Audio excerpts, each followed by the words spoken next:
नमस्कार। आज मैं आप सबके साथ हिंदी व्याकरण में शब्द, पद और पदबंध के विषय में संक्षिप्त चर्चा करने जा रहा हूं। ध्यान से सुने, समझें और उसका लाभ उठाएं।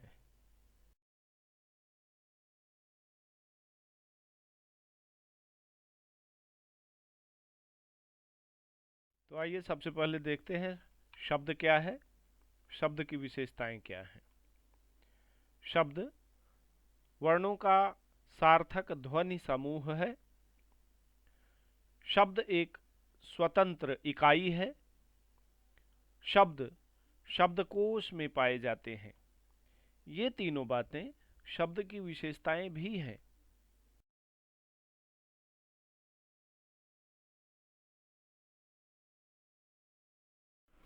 उदाहरण के माध्यम से देखते हैं शब्द और उसे पहचानते हैं। लता, पत्र, लिख, कलम, मित्र, रह और हो। यहाँ कुछ उदाहरण हमने दिए। ये सब अलग अलग शब्द हैं। ये सब अपने आप में वर्णों के सार्थक ध्वनि समूह हैं। ये सब स्वतंत्र हैं और शब्दकोश में इनका स्थान है। शब्दकोश में लता एक कन्या का नाम हो सकता है, एक बेल हो सकती है, पत्र पत्ता हो सकता है, चिट्ठी हो सकती, लिखना क्रिया है, कलम जिससे लिखा जाता है, लेखनी, मित्र दोस्त, साथी, बंधु, रहना और होना। ये सब शब्द हैं।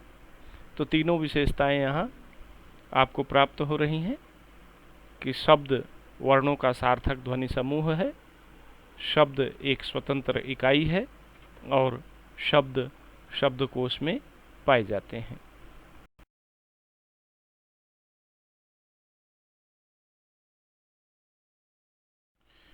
पद किसे कहते हैं?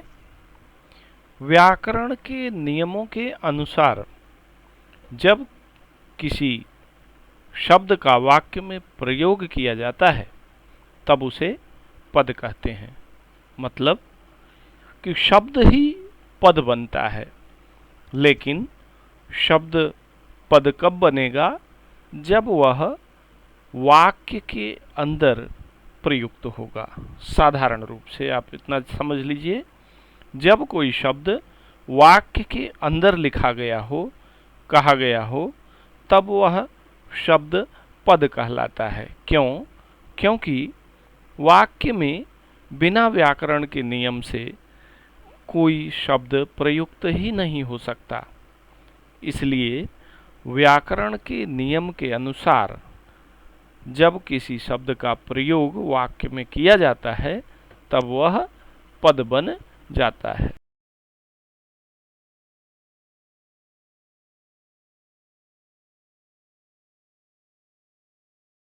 आइए उदाहरण के माध्यम से देखते हैं पद। हे सखी, क्या तुम्हें पता है? यह एक वाक्य है। इस वाक्य में प्रयुक्त हर शब्द पद है। क्यों पद है? क्योंकि वह किसी न किसी व्याकरण के नियम से बंधा हुआ है। हे सखी संबोधन है, क्या प्रश्नवाचक है, तुम्हें अर्थात कर्ता है, पता है क्रिया है। यह सब पद है। दूसरा वाक्य देखिए, लता कलम से मित्र को पत्र लिख रही है। लता लिखने वाली है, कर्ता है। कलम से लिख रही है तो कलम से सहायक हो गया, करण हो गया। मित्र को पत्र लिखा जा रहा है, को ये आपका कर्म हो गया। पत्र कर्म हो गया। लिख रही है यह क्रिया है। तो वाक्य में प्रयुक्त हर कोई शब्द यहाँ पद है। लेकिन सावधानी बस इतनी रखनी चाहिए कि जब हम ये कहें कि यह वाक्य में प्रयोग किया गया है तो उसे शब्द ना कह करके पद कहा जाए, उसको पद से संबोधित किया जाए। पद हे सखी, पद क्या, पद तुम्हें, पद पता है, ये सब पद है। यह शब्द कब होता? जब यह वाक्य से अलग हटकर होता।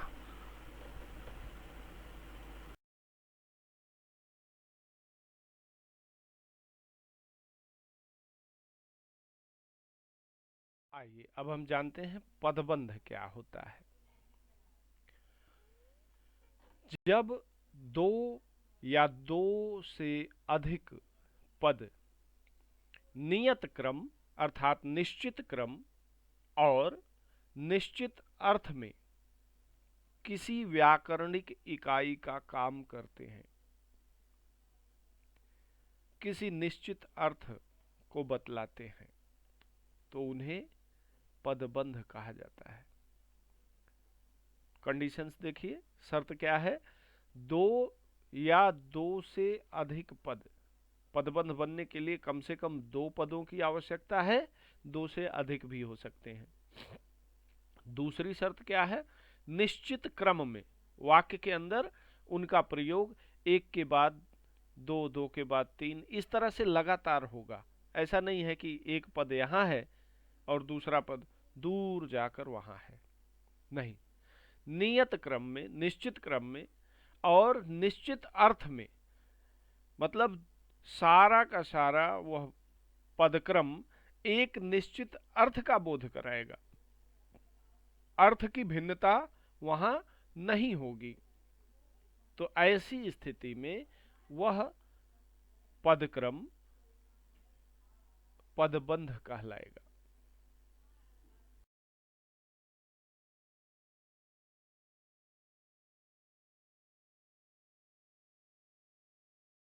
उदाहरण से देखते हैं।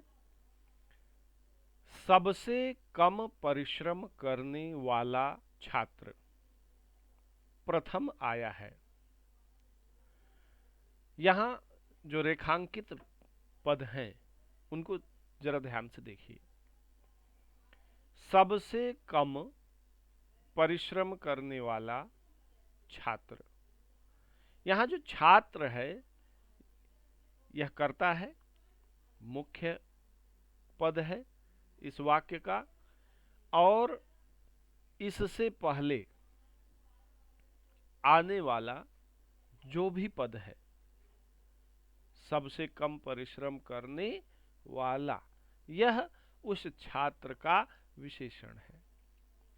तो विशेषण और विशेष्य के अर्थ में भिन्नता नहीं होती है, इसलिए यहां सबसे कम परिश्रम करने वाला छात्र, इतना, यह एक पदबंध है।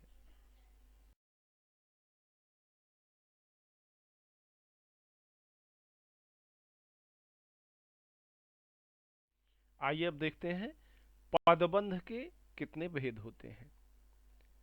पदबंध मुख्य रूप से 5 प्रकार का है, जिसमें पहला है संज्ञा पदबंध, दूसरा सर्वनाम पदबंध, तीसरा क्रिया पदबंध, चौथा विशेषण पदबंध और पांचवा अव्यय या क्रिया विशेषण पदबंध।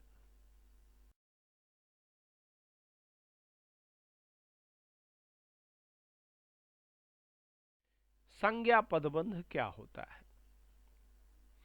संज्ञा के साथ जुड़ने वाला, उसी के अर्थ से अपने अर्थ को मिलाने वाला पद जब बंध जाता है, संज्ञा पदबंध। देखिए, दीवार के पीछे खड़ा पेड़ गिर गया। पेड़ संज्ञा है। अब इस पेड़ के साथ जो भी जुड़ा है, जो कि उस पेड़ के अर्थ को स्पष्ट कर रहा है, कौन सा पेड़, कैसा पेड़, कहां का पेड़, तो देखिए, दीवार के पीछे खड़ा पेड़, तो यहां दीवार से लेकर पेड़ तक के मध्य जितने भी शब्द आए, पद आए, ये सब मिलकर संज्ञा पदबंध बने।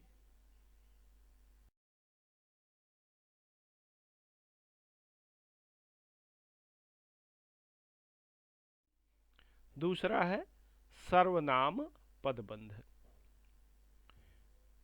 भाग्य की मारी तुम, अब कहां जाओगी? भाग्य की मारी तुम सर्वनाम है, लेकिन तुम कैसी, कौन, तो उसको स्पष्ट करने तुम के साथ ही तुम का ही अर्थ दे रहा है। भाग्य की मारी तुम, अब कहां जाओगी? तो यह सर्वनाम के साथ युक्त होने के कारण सर्वनाम पद बंध बना।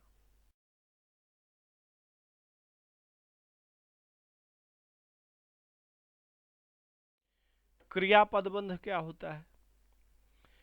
क्रिया के साथ जुड़ने वाला, मुख्य क्रिया के साथ जुड़ने वाला पद, और मुख्य क्रिया के साथ जुड़कर उसी के अर्थ में अपने अर्थ को समाहित करने वाला क्रियापद बंध होता है। उदाहरण देखिए, यह पढ़कर सो गया है। यहां मुख्य क्रिया है सोना, सो गया है। इसके साथ आप देखें तो एक क्रिया और जुड़ रही है, पढ़कर। तो पढ़कर सो गया है पूर्वकालिक क्रिया और मुख्य क्रिया दोनों एक साथ जुड़ गई हैं, और इसलिए यह क्रिया पदबंध हुआ।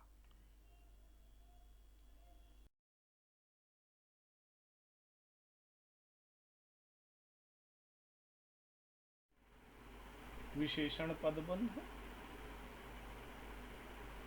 विशेषण के साथ मिलकर उसको और अधिक स्पष्ट करने वाले पद विशेषण पदबंध कहलाते हैं। उदाहरण में देखें, मुझे 4 किलो पिसी हुई लाल मिर्च ला दो। यहाँ 4 किलो पिसी हुई और लाल, ये तीनों विशेषण हैं और एक साथ एक ही संज्ञा की विशेषता, एक ही विशेष्य की विशेषता बता रहे हैं। अतः 4 किलो पिसी हुई लाल, 4 से लेकर लाल तक के मध्य जितने भी पद हैं सब विशेषण पदबंध है।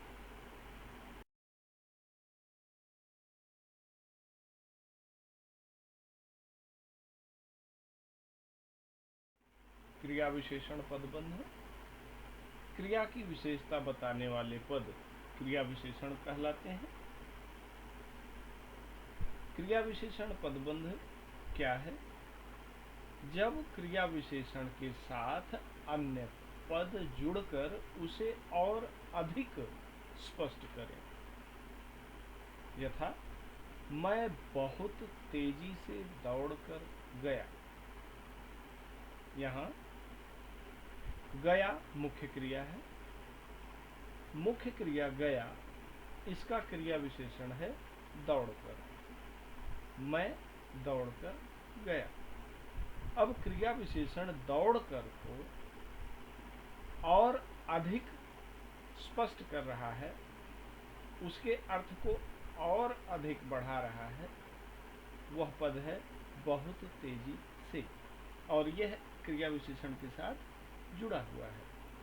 तो हम यहाँ देखते हैं कि बहुत तेजी से दौड़कर, यह इतना वाक्यांश, यह क्रिया विशेषण पदबंध है।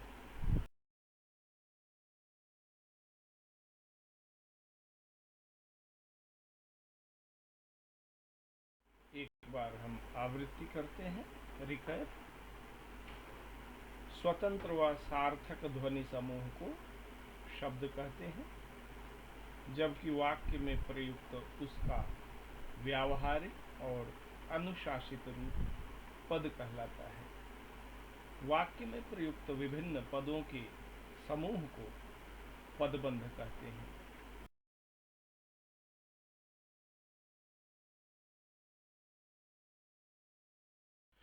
कुछ अभ्यास प्रश्न हैं यहाँ। आपको पद और पदबंध की पहचान करनी है। अलग अलग वाक्य हैं, ध्यान से पढ़ें, सुने और समझें। अंतर स्वतः स्पष्ट हो जाएगा कि किस वाक्य में पद कहाँ है और पदबंध कहाँ है। देखिए, बालक पलंग से गिर पड़ा और कमरे में सोता हुआ बालक पलंग से गिर पड़ा। अब यहाँ आपको स्वतः स्पष्ट हो रहा है कि बालक पलंग से गिर पड़ा। इस वाक्य में बालक कर्ता है, पद है, वह पलंग पर से गिर गया। लेकिन दूसरा वाक्य, कमरे में सोता हुआ बालक, बालक के साथ जो अन्य पद जुड़े हुए हैं वह बालक को, कौन सा बालक है, बालक क्या कर रहा था, मतलब बालक के वैशिष्ट्य को अधिक प्रकट कर रहा है। तो कमरे में सोता हुआ बालक, यहां तक यह संज्ञा पदबंध है। हाथी सैनिकों द्वारा पकड़ लिया गया, यहां हाथी पद है। लेकिन दूसरा वाक्य देखिए, जंगल में रहने वाला पागल हाथी सैनिकों द्वारा पकड़ लिया गया। अब जंगल में रहने वाला पागल हाथी, पागल, अब यहां दो प्रकार से इसको देख सकते हैं। जंगल में रहने वाला पागल हाथी, जंगल से लेकर हाथी तक, यह एक पदबंध है। बेटे ने मेरे लिए घड़ी भेजी है, किसने भेजी है, बेटे ने, बेटे ने पद है। अमेरिका वाले बेटे ने मेरे लिए घड़ी भेजी है। देखिए, बेटे को अधिक स्पष्ट कर रहा है अमेरिका वाले बेटे ने। यह अमेरिका वाले और बेटे तीनों मिलकर पदबंध बन रहे हैं। यही अंतर है पद और पदबंध में। पुस्तक को पढ़ें और पढ़ते समय थोड़ी सी सावधानी रखें, अपने आप स्पष्ट होने लगेगा कि पद कहाँ है, पदबंध कहाँ है, कौन सा पदबंध है, किस प्रकार का पदबंध है। सारे सवाल स्वतः स्पष्ट हो जाएंगे।